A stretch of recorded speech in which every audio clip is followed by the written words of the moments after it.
Nos volvemos a meter en las declaraciones del fin de semana, o en realidad los anuncios del fin de semana de Sergio Massa. Repasábamos lo que tiene que ver con los trabajadores, con los jubilados, con los monotributistas.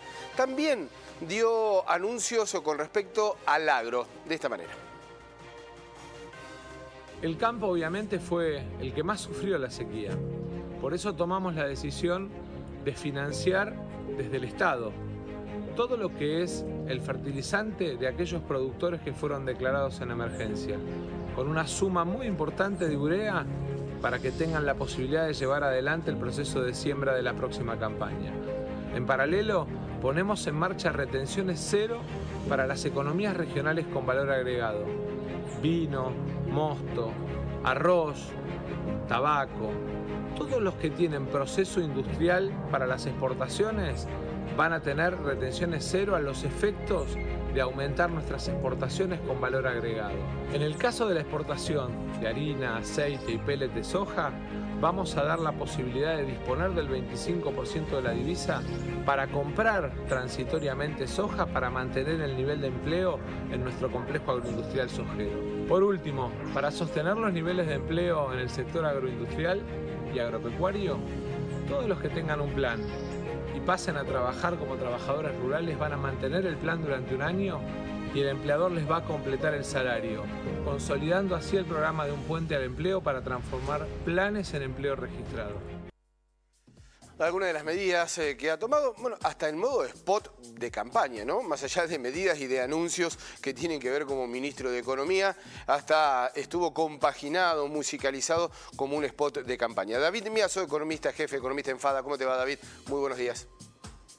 Muy buenos días, un gusto estar conversando contigo. Bien, bueno, ¿qué se puede decir? No solamente de estas medidas particulares, sino también analizando de manera económica lo que puede pasar con la Argentina después de estos anuncios. ¿Hacia dónde van? ¿Hacia dónde apunta? ¿Y qué es lo que puede llegar a suceder? Bueno, dentro de lo que es agro, básicamente había 4 cosas.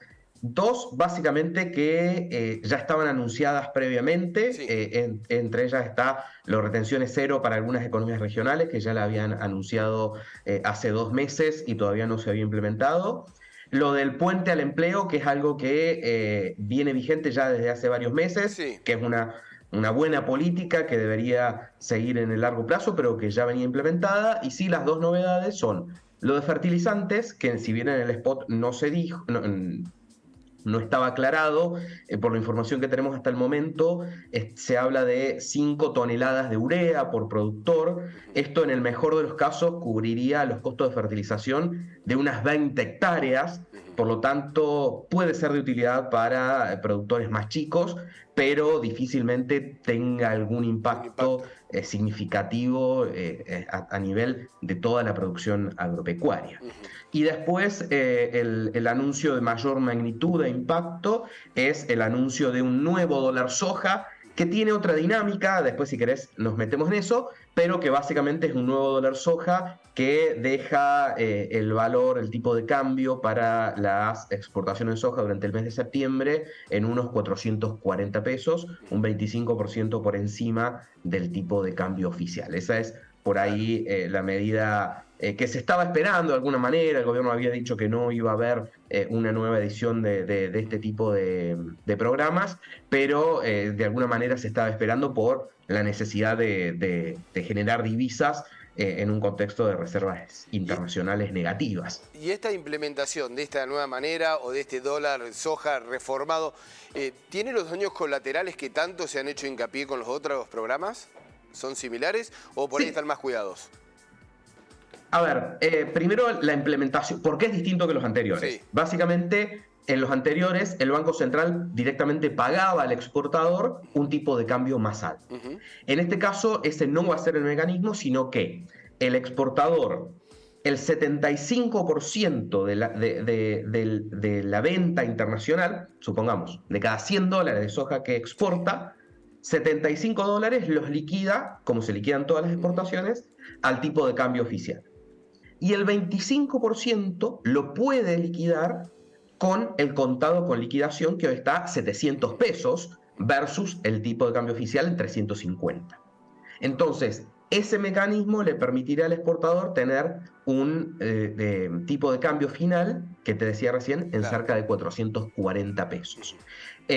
Lo cual le permitiría pagar más al productor por su soja e incentivar al productor a vender, digamos. Esa es la lógica. Uno de los efectos colaterales que deja de existir es que el Banco Central tiene que emitir más para poder comprar esos dólares y después venderlos más barato a los importadores, digamos, que era una de las cosas que por ahí se criticaba de las ediciones anteriores. En este caso, quien va a pagar más por esos dólares son los propios privados que operan en el contado con liquidación.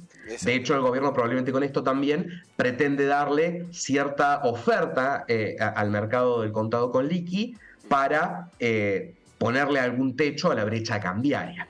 Sin embargo, después el resto de los efectos colaterales sobre el propio sector agropecuario, como es el ruido que mete sobre los alquileres, a los consumos de soja, como puede ser la producción de aves o de cerdos, eso sí siguen existiendo. Sigue existiendo.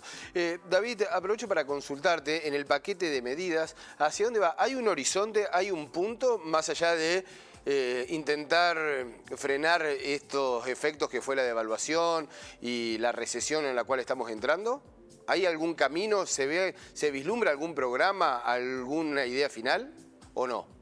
No, simplemente lo que hemos visto, por lo menos este domingo, es simplemente algunas medidas de alivio, ¿no? En términos de la suma fija para trabajadores, la suma fija para jubilados y pensionados, las medidas para monotributistas, son simplemente algún tipo de alivio en un contexto de inflación que se acelera en agosto y en septiembre, luego de la devaluación y del salto del tipo de cambio libre, que son alivios parciales, digamos, que solamente estarían vigentes por 2 años, de ninguna manera forma parte de un plan económico, un programa económico que de alguna manera vaya a lograr estabilizar, es simplemente un pequeño alivio para el que lo reciba en el marco de una campaña, vos lo dijiste, hasta la misma presentación y todo parecía un spot.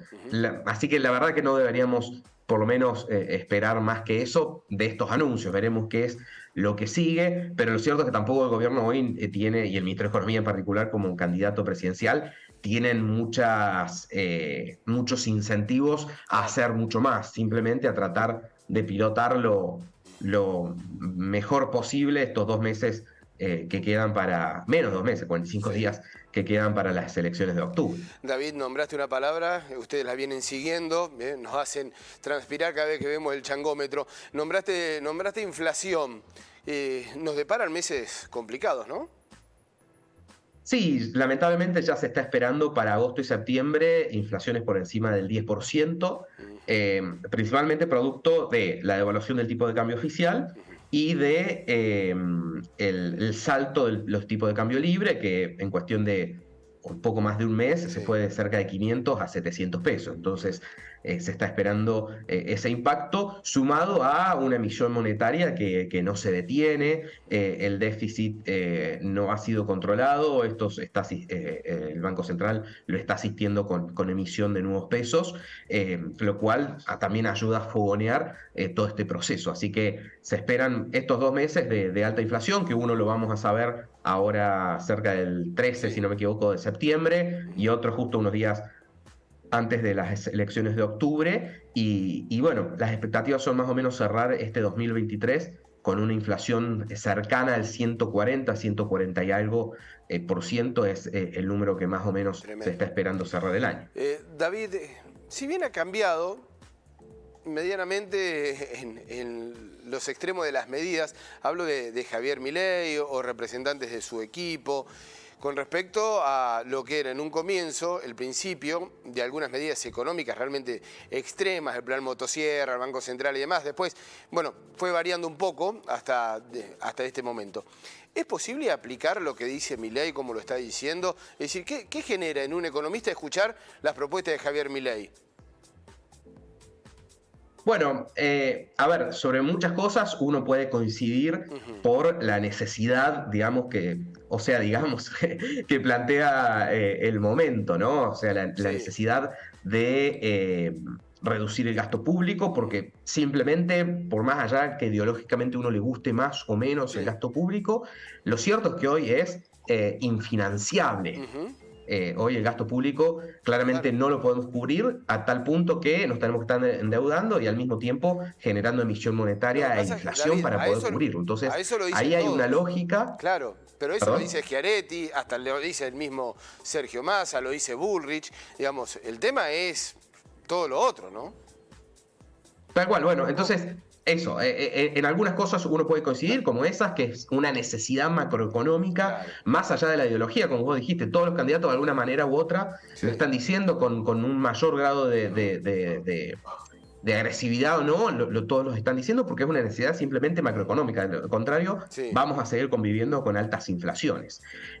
Después, uno también ideológicamente, en mi caso, puedo coincidir con muchas de las cuestiones de libertad, de darle más libertad a las personas, a las empresas, que el Estado les ponga menos los pies en las cabezas para que realmente se pueda desarrollar más la inversión, la producción, la actividad económica. Uno puede estar más o menos de acuerdo con eso. Después, algunas cosas que se le critican y que yo en particular puedo ser crítico, como me preguntaste como economista, es la posibilidad de llevar a cabo y también el para qué, por ejemplo, de una dolarización, que es una de las cuestiones que más se ha discutido por lo difícil que parece en este contexto aplicarla efectivamente y para qué serviría, digamos. Claramente serviría para uno de los principales problemas que todos tenemos y estamos demandando, que es la estabilidad del valor de la moneda, ¿no? Que claramente para eso sí serviría, pero después te deja al país en un corset que le es difícil acomodarse a la nueva situación internacional que podemos tener el día de mañana.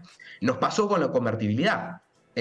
Sirvió para estabilizar después de la hiper, ¿no? Y redujo finalmente la inflación y generó una década de estabilidad macroeconómica. Pero después Argentina no tuvo la capacidad, más allá de políticas internas, pero ese marco monetario no tuvo la capacidad de absorber cambios que se sucedieron, primero con el efecto tequila y la devaluación del peso mexicano, y hacia el año 98 la devaluación de Brasil, ¿no? que fue lo que le terminó dando la estocada final a la convertibilidad. Bueno, si el día de mañana, por alguna razón, Brasil devalúa, nuestro principal socio comercial y vecino, en una dolarización estaríamos en una situación muy difícil. Muy complicada. Pero bueno, ahí ya nos metemos, me fui por las ramas metiéndome en cuestiones técnicas, pero bueno, hay algunas otras cosas como esa que uno por ahí le puede criticar. El cómo, o sea, suena lindo eventualmente en un contexto de alta inflación, de que la moneda pierde valor, Me gustó el pero para qué, ¿no? el cómo se llevaría a cabo y el para qué. Me gustó esa del para qué tener este tipo de medidas. David, como siempre, es un placer estar dialogando con vos. Tocamos distintos temas económicos allí de lo que puede llegar a pasar en esta Argentina. Un fuerte abrazo y saludo para todo el equipo. Un gusto conversar con ustedes. Hasta luego. Un abrazo.